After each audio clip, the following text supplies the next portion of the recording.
You're now listening to the sound of sanity. This sound will continue for the duration of the program.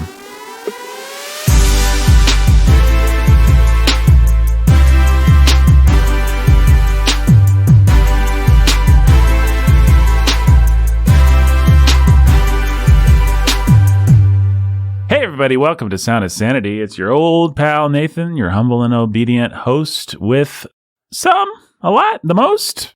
That's for you to decide. I don't evaluate myself. You do that. You leave me 5 stars. And speaking of stars, one of the stars of this program is... This is about as smooth as it's been in a long time. It's like, wow, this is awesome. Benjamin Sulzer. He's the preacher who's the teacher of sanity. He's wearing what I'd consider to be his trademark blue polo. Is that what this is? Is that a polo? Would you consider that to be a polo? It's 100% a polo. Yeah, it's one of the polos that my wife is like, can you get rid of that? Yeah. And you're like, no, baby, nice. This is my trademark blue polo. Yeah. I have better trademark blue polos, but whatever. I dare say we are both married and probably both more fashionable. I'm not claiming that either one of us is a titan of fashion. Right. But I think we're probably both... I do things now like wear jeans. It's a big step for you. Well, and actually Ben used to wear a lot of slacks too. There's a lot less slacks in the Sanity. Your pants, maybe you just wore less fashionable jeans. I wore less fashionable jeans. You wore like mom jeans or something. Homeschooler jeans. Yeah, that's what my wife I remember there being a distinct, noticeable to me, who again is not a fashion titan, change in your fashion after your wife came along. It is true. Yeah. Speaking of changes in fashion, the fashion that we're doing this show would change a lot if we didn't have our third person.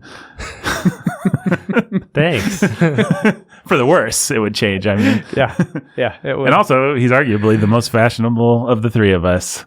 Ben, why don't you tell people who this titan of fashion is, since that's apparently the phrase. The pastor who's a master of fashion. Okay. Let's try that again. The pastor who's a master of sanity, Jake Menzel. Yeah. Fashion is temporary, styles forever. That's what I say. Fashion is what? Temporary. Oh, okay. Styles forever. Styles forever? Y'all are working on fashion. You need to catch up and work on style. Work on style. Case in point. Jake, I've always had style. Hey guys, let's talk about my visit to Washington, D.C. because we like to talk about things on this show that make us feel personally insane. And this was something that actually made me, Nathan Alberson, feel insane. So I went to Washington, D.C. and I love Washington, D.C. It's a really fun town to do the tourism thing. And my brother lives in that area. So we go every year or two, and I'm always happy to see the domes and what's the big needle thing called, the Washington Monument. Yeah, always happy to see those, feel a little surge of pride for America. My favorite thing to do is to go to the National Gallery of Art, which is awesome. But if people don't know, there are 2 buildings that both of them owned, I think, by the Smithsonian, although maybe the Smithsonian's a different thing. Anyway, there's 2 buildings in the National Gallery, and they're connected by a tunnel, a walkway that you can go under. And there's one that's dedicated, I think it's the East Building. Forgive me if I'm getting this wrong, folks. The East Building, I believe, is dedicated to modern art, and the West Building is dedicated to traditional art. And we had not gone to the modern art building before on any of my visits, and so my brothers and I thought that would be fun. We had gone to the Museum of Modern Art, which is a different building, and that was just a thoroughly depressing experience. You'd look under, they'd have, the display that I remember specifically was, and I don't use this word lightly, literally a pile of dirty laundry under glass. And it said something about the state of humanity or something, but it was actually just dirty clothes on the ground. And there was also the kinds of stuff that people who don't like this kinds of stuff like to make fun of. If you'd ever been to this kind of museum, you know what I'm talking about. You walk into a room and there's various projectors and videos playing, and it's like video art, and it all looks like it was done on a video camera in the 80s or something like that, and it's somebody screaming as their brain is taken out. It's like this really weird, perverse stuff, and intercut with butterflies or something like that, and then music blasting at you, like abstract, crummy So there's those kinds of things. And that building, that was just like the worst. It was the worst. But we thought, that's not the National Gallery. That's like, the National Gallery is going to be classy. It's going to have some Picasso. It's going to have some Andy Warhol, some Liechtenstein, the kind of modern art that might not be your speed, but at least you understand what it is and it could be fun. So we went, and indeed, they had one or two Andy Warhols and some Liechtensteins and one or two other things. They had some Jackson Pollocks, and I gotta say, Jackson Pollock, actually, when you see him up close, like, there's a little artistry cool. to the way that those paint splatters are. There's intentionality, and you can see it, and it's kind of fun.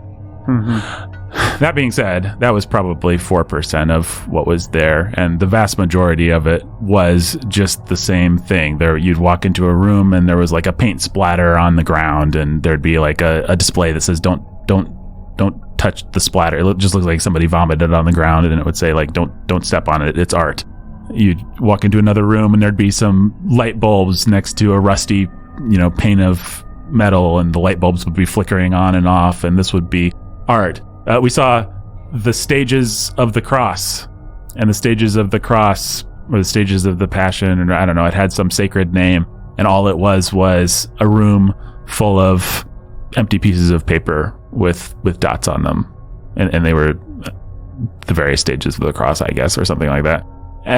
It was mind-numbingly boring. It was depressing. It was nihilistic. It just made you despair for humanity. And to be surrounded by, well, you had to speculate about why people were there, because you'd see some people that were peering intently at the paintings and obviously getting something out of them, or thinking that they were getting something out of them. Or wanting you to think they got something out of them. Right. Well, and if anyone's ever been to a big art museum like that, there's a lot of security. There's a lot of important art people standing in the rooms. There's very stern-looking guards wearing suits and ties and masks in this particular case, which made them all that much more imposing. And they'll talk to you about the art, and they kind of understand the importance and weight. Some of them do. Some of them are just guards. But there's also, a lot of gallery people that wander around and just make it feel kind of weighty and important and can talk to you about things. And so probably the coolest thing that we saw was a statue of a giant blue rooster.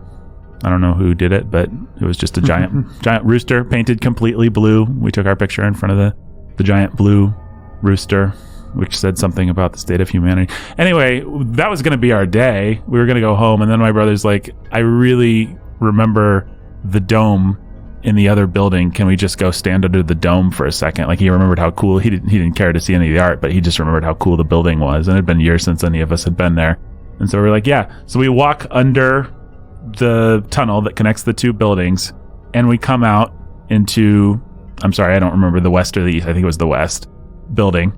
And it's the traditional art building. And suddenly you're in this beautiful world of the glory of humanity and the weight of the civilizations and the weight of antiquity. And you've been in this big open, when in the first building, it's just this big open space. There's barely any art. You have to walk around to find these little paint splotches and stuff. It's like playing find the art. And so that you walk into this building, you're surrounded by statues and ancient artifacts, and it's built in this very traditional, Greco-Roman style. So it's got these massive pillars half the size of my house rising up into the several stories. You go into the main hall, there's this giant dome, and as we hit it, it was starting to rain, and so you had this eerie light coming through the dome, and you have a fountain that's probably the size of 2 or 3 Buicks, and there's water, and there's an ancient statue up on Cupid up on the fountain or whatever, and you're walking past art, and you go through that gallery, and then you walk into the next gallery, and it's this giant garden again with ancient statues and Venuses and Venusi, all the kind of Cupid and the naked ladies and the, all that kind of stuff that you think of as art, actual art. And then off of the main rooms, there are big gallery rooms with art. And it's the Flemish masters and the Dutch masters and the English masters and the German masters and people whose names you've heard of.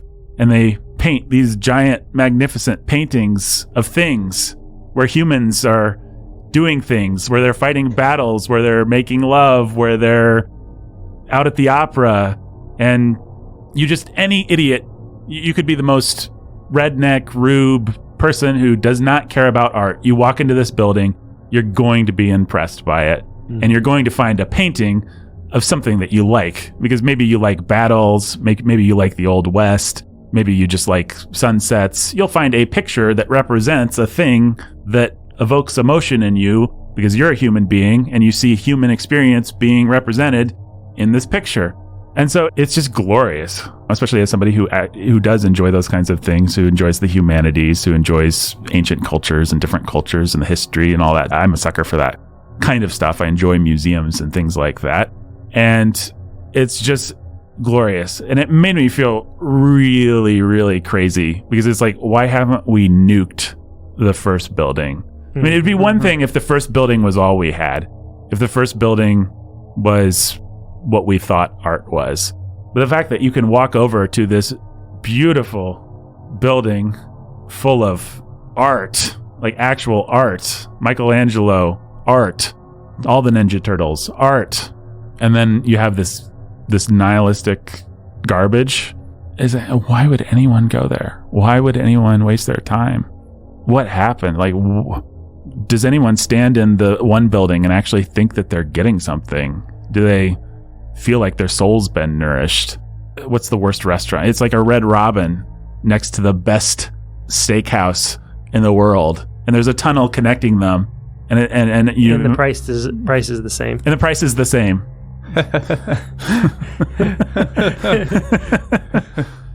Why would anyone eat at Red Robin? Like, what is wrong with people? It's the endless fries. It's the endless fries. They really do it. Yeah, well. Endless fries can bring you some pleasure. I don't know what.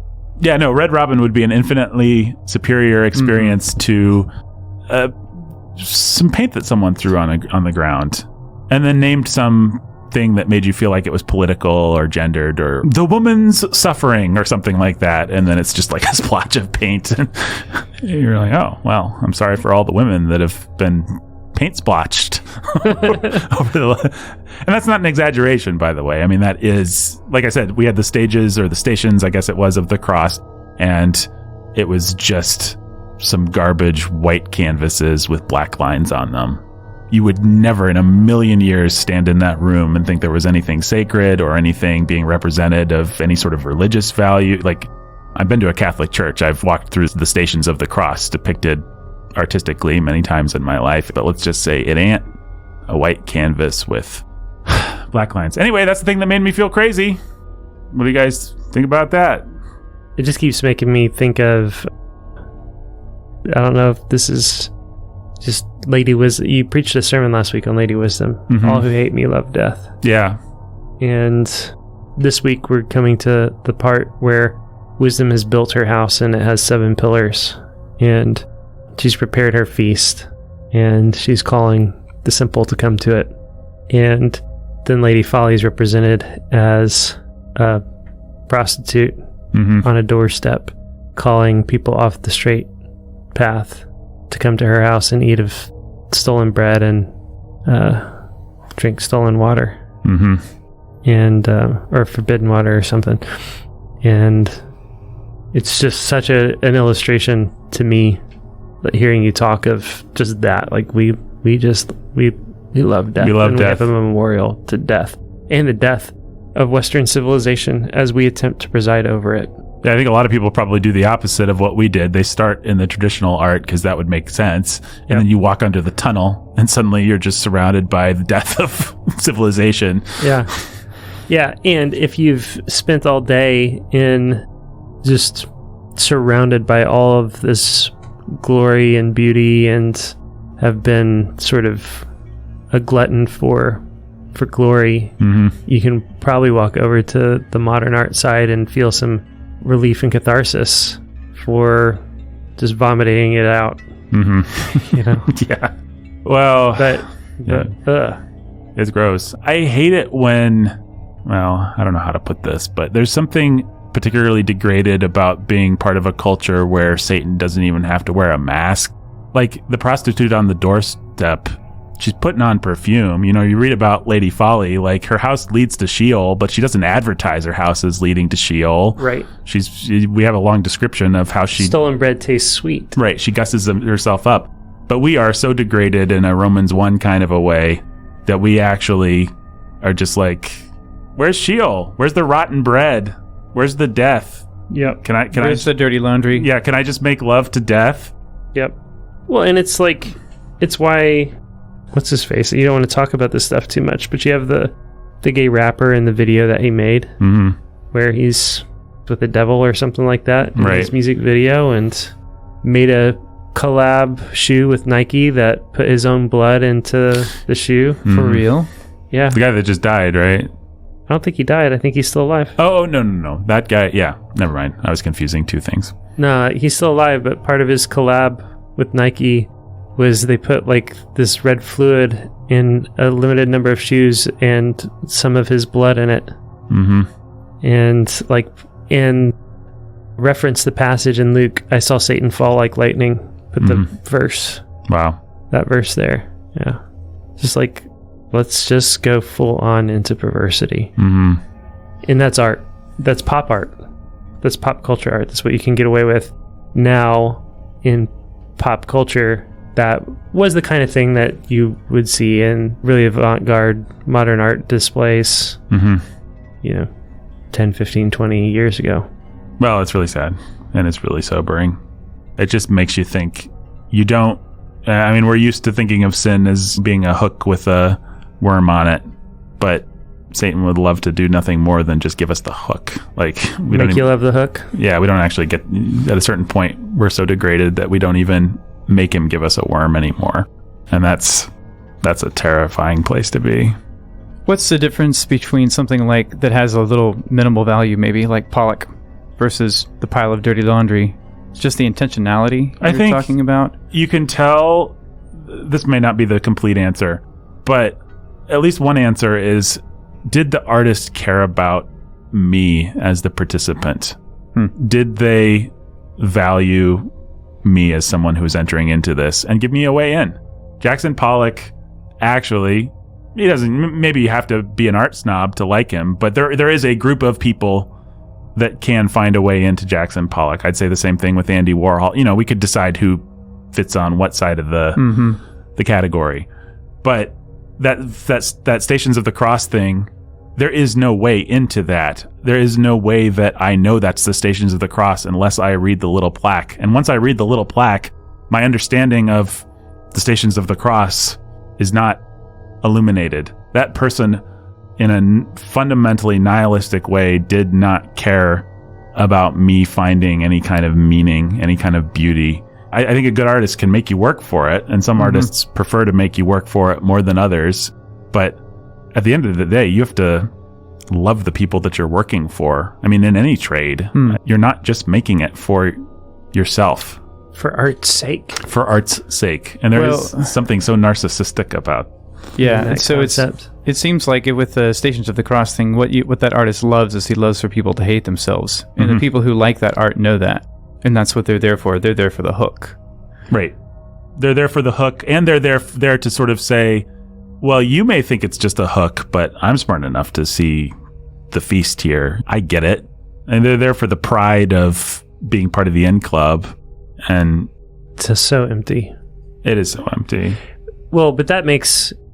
While you can see the virtue in Pollock or Warhol, it also makes them, in some ways, more insidious, right? Because they're working in a direction. Right. And that's the direction they're working in. They just want to bring more people along with them into their rejection of... Yeah. I don't know.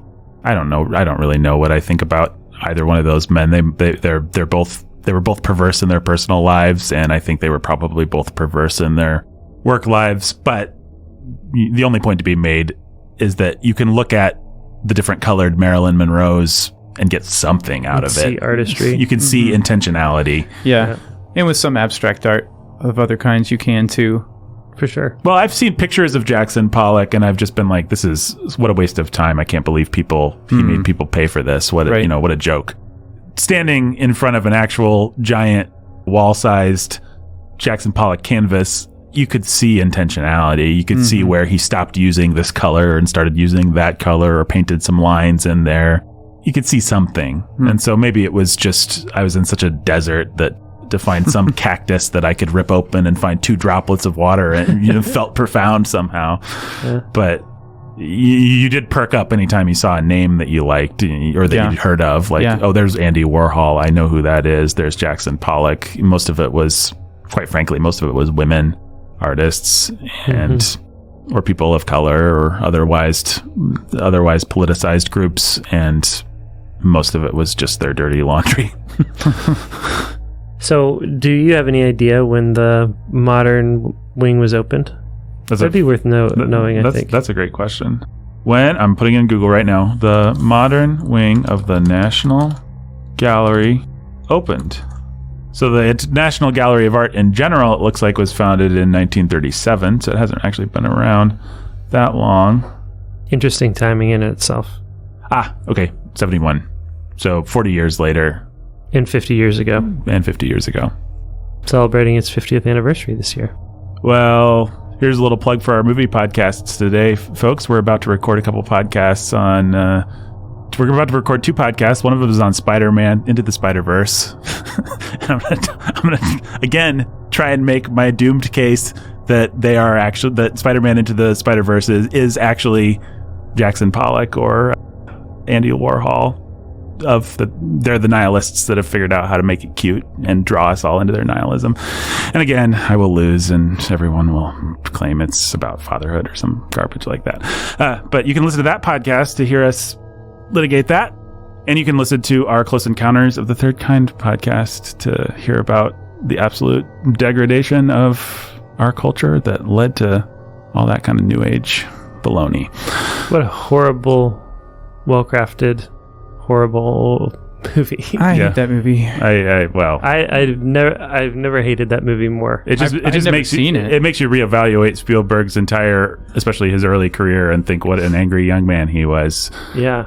Anyway, what a morally bankrupt movie. This is not the place to talk about that, but it all ties together, folks. It all ties together. It actually does. And if you want to hear more of our sociological opinions on things like that, our movie podcast is actually a great place to get that. Well, I don't know. Should the devil come out and argue for the beauty of modern art or something?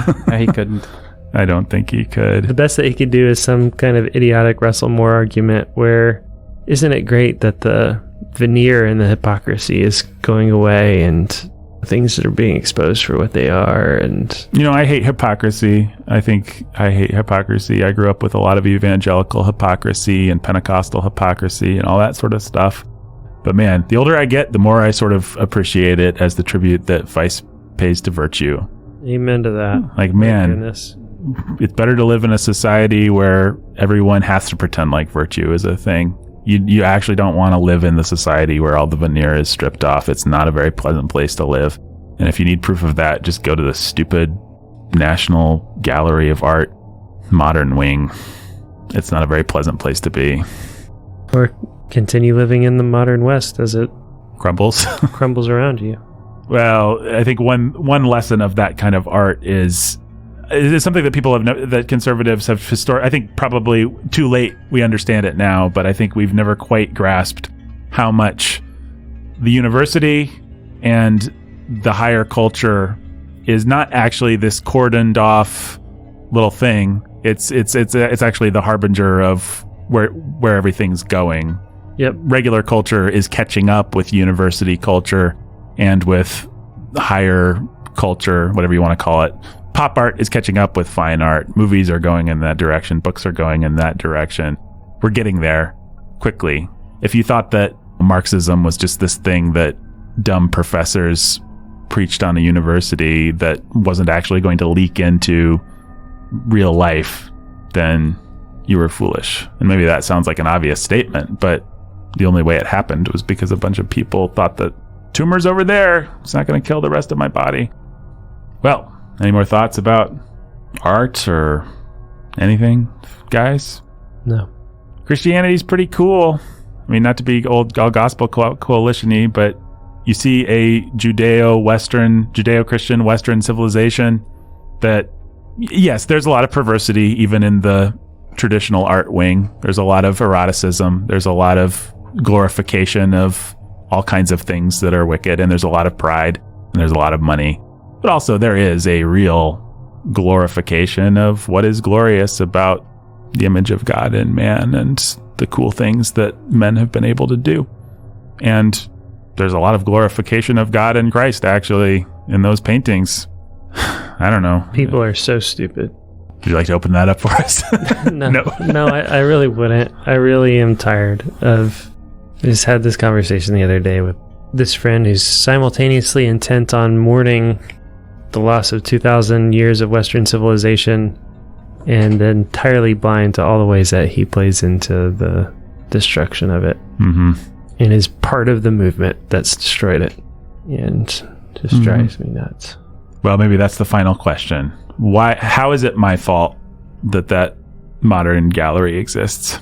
Because it's easy to go there and just be like, well, all the culture that's not me sure does stink. I think the real question is, what do we do moving forward? And some of it has to be to have the humility to go back and ask the question, how did they build that? What were they thinking? What was the theology? What was the mindset? What was the orientation to God, to his word, to the world that they had? And have enough humility to say, maybe they got some things right. And maybe we're the stupid ones. And instead of look down our noses at all those stupid idiots with their bad theology, all the things that they got wrong, that built a 2,000-year civilization based on the rule of law and the idea that Christ is in his heavens and must be obeyed and all of life must be subjected to him. I feel like asking that question of me right now is asking Chesterton, why is civilization great? Well, yeah. What make the case that Western civilization is good or whatever? Because the piano, chair, my walking stick, light bulb, microphone, computer, Bible. Yes. Are you stupid? Well, let's go to Afghanistan. This doesn't completely answer the question, but one thing that you do see when you go into the good gallery, or good galleries, however it would work, is just a simple, humble veneration for the principal things of life, for God, for home, for man, for woman, for children, fruit, for food, for fruitfulness, for sex, yes, but you just don't see any of that when you go to the other one. It's all about the weird periphery of human experience, if there is any human experience in it. It's about the neuroses and the brutalities and the weird, sharp edges of human experience. What the people in the good gallery loved was the things that are central, the things that are real, the things that everybody has. Life, liberty, and the pursuit of happiness kind of stuff. They actually love things that are good and true and beautiful. Yeah. And it's just celebrated it. Yeah. And we're inspired to do great things by it. Mm-hmm. And in the other museum, all who hate me love death. Mm-hmm. When you hate wisdom, you hate God, you hate good, then you love death. You're a nihilist. Mm-hmm. You hate everything that's good and beautiful. Right. Well, and what's striking to me reading through Proverbs and standing in these two galleries is to love. There's a million ways to love death. To love life, is to love mom, dad, church, home. There's like 5 things. Lady Wisdom standing in the street. She's in an obvious place, and the ways to love her are to love the things that are central to our experience, as opposed to the weird neurotic things that only philosophers speak of. Anyway, all right. Everything's terrible. Washington, D.C. is terrible, which is the opposite of our Patreon. Everything is awesome. A glorious place. It's called patreon.com/Sound of Sanity. Lord Miller for you. You go there. You help support the Chip and Lance show. Very exciting season of that coming up, I hope, very soon. You get to support the Ville. More episodes of that coming soonish, I hope. you get to support Sound of Sanity, this very show. And you get to see videos of us and some Sanity bites, and you will actually get, I think, some too spicy for the regular feed content with Tim Bailey. Spicy in a good way.